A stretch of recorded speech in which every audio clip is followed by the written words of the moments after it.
most beloved things about the Fujifilm X-mount lineup is the ability to not only use Fujifilm's built-in film simulations, but load in your own film recipes, tweak the color science, and come up with these results that emulate or simulate different film stocks or just creative looks. Here's the thing, I've never been a huge fan of them, or at least I feel like I've been underusing them. So today I'm gonna do a good old-fashioned JPEGs only video, and I'm gonna talk about not only why I haven't been the biggest fan of using film recipes, but also where I'm at with them nowadays.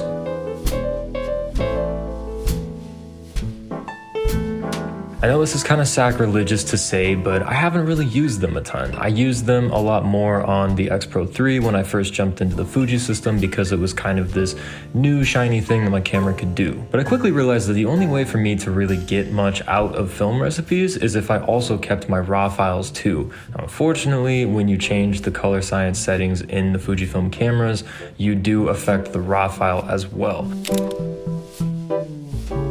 which is a bit frustrating for me. If I happen to get a once-in-a-lifetime shot that I absolutely love and I want to go and edit the raw file, I'm kind of stuck with this sort of impure raw file, or at least I'm fighting more of an uphill battle in post, trying to get it to look like my other work.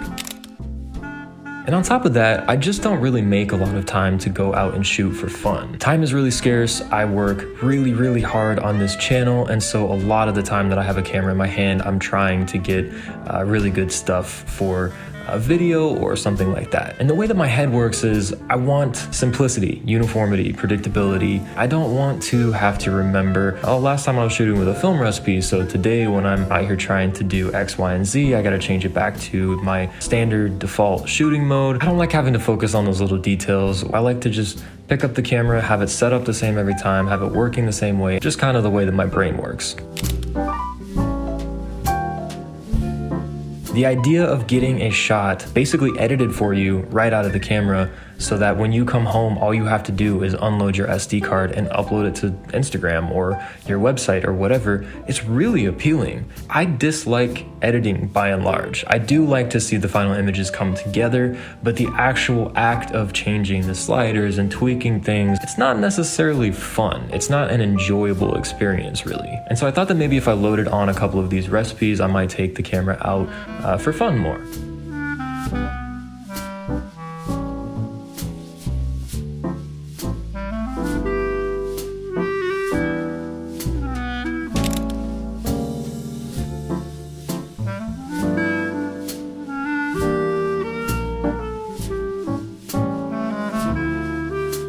I downloaded 2 recipes from FujiXWeekly, which I will share the links to in the description or in a comment. Just scroll down, it'll be there somewhere. And the 2 that I chose were a Portra 160 recipe and a Reala Ace recipe. Downtown in the city in DTLA, I definitely was partial to Reala Ace, or Reala Ace, or however you say it. So every single photo I'm gonna show you in this video was all done with that recipe if you're curious. One thing I really like to do with recipes at first, before I really kind of have a feel for how they're going to affect my final images, is do some portraits. Because if skin tones are kind of destroyed by the film recipes, they're not really going to be of any use to me. Even doing street photography where the people in the frames are maybe smaller or faces in a crowd, I don't want those faces to be bright orange or look otherworldly. And so walking around with my partner, I took a bunch of portraits of her. Long story short, I was very pleasantly surprised, especially seeing as how this recipe adds so much blue and green in the shadows. Yeah, I was really surprised that it didn't mess with the skin tones more or make her skin, you know, some crazy shade of orange.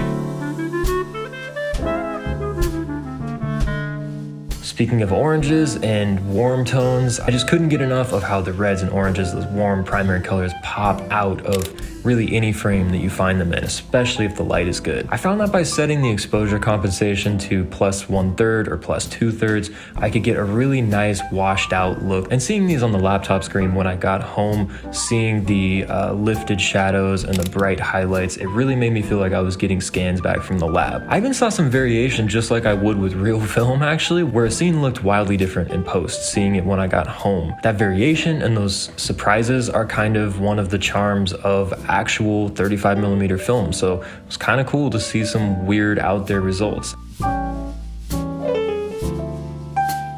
I actually really loved the greens too. You have this really deep, rich, punchy green in the foliage. Yeah, this recipe really made me feel fortunate to live somewhere still green this time of year. I absolutely loved capturing any and all of the foliage, the leaves and trees and plants and bushes along Sunset Boulevard the other day at sunset. They just came out beautifully, I think.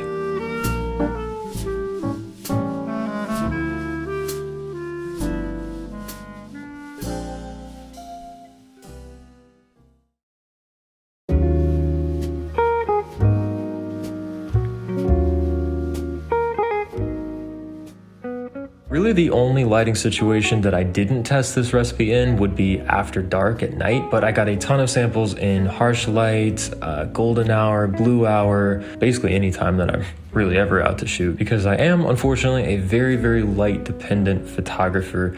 I absolutely hate shooting in flat gray light, so another reason that I feel incredibly fortunate to be here in LA at least for a few more weeks.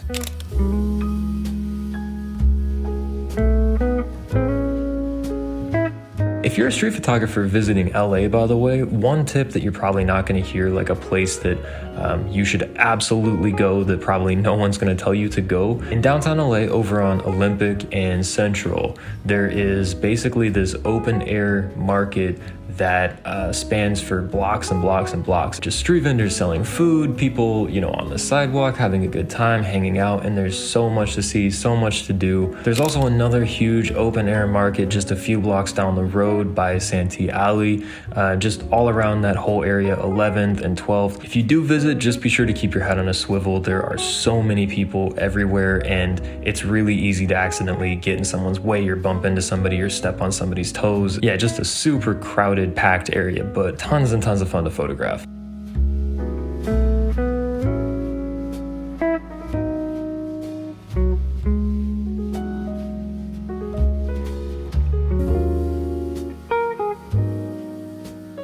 Basically felt like I was in an Alex Webb fever dream, just these punchy primary colors, these dramatic pockets of shadow and light, but also playing around with the exposure comp. You can get anything from really punchy contrasty images to more washed out, lifted shadows, brighter highlights, and it just depends on the moment, the shot, the composition, you know, what you're looking to get out of it. But I was just amazed continually at how much I was able to do just by tweaking the exposure comp dial by plus a third, plus 2/3. You know, just that little tiny adjustment makes a world of difference. It almost gives you all these different looks and feels from the same recipe without having to switch to a different one.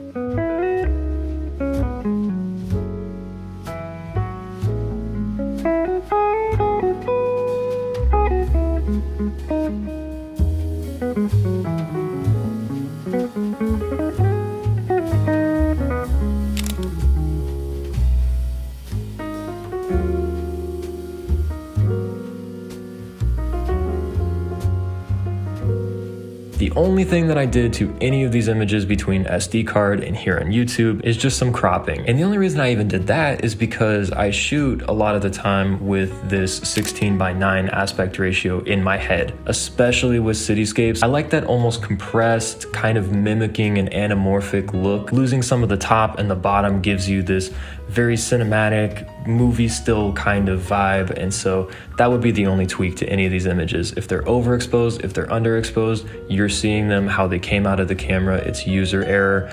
Nothing was edited at all. The one thing that I ran into is I didn't think it performed well in the kind of darker alleys when the sky was bright. I played around with the metering settings a little bit to try and mitigate this, but when there's a bright light source like the sky and there is a dark kind of alleyway, you get these very muddy shadows where the subjects in them kind of blend together, and that wasn't ideal, but this is a situation where you could pretty easily lift the shadows and control the highlights in Lightroom in post, because again, I didn't want to edit anything before putting it here on YouTube so that you could see exactly what comes out of the camera just for educational purposes.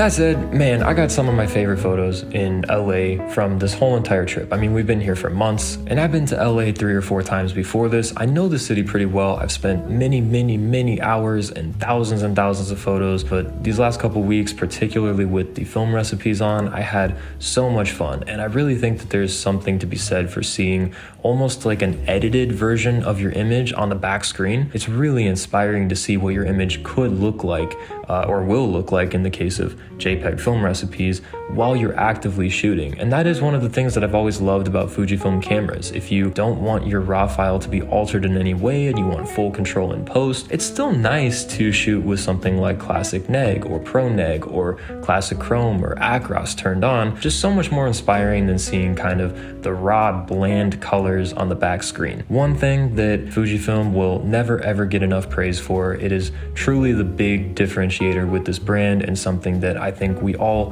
know and love and feel is just really special and appreciated. So this hammered home that point even more for me and remind me how nice it is to have that kind of functionality built into our cameras. But that's it for me. Hope that you guys loved these sample images, got something out of this video. Tell me what your favorite film recipe is. I will be back as always next Monday. Don't forget to tune in. Until then, have a great week, have a great weekend, take lots of photos, and I'll talk to you very soon.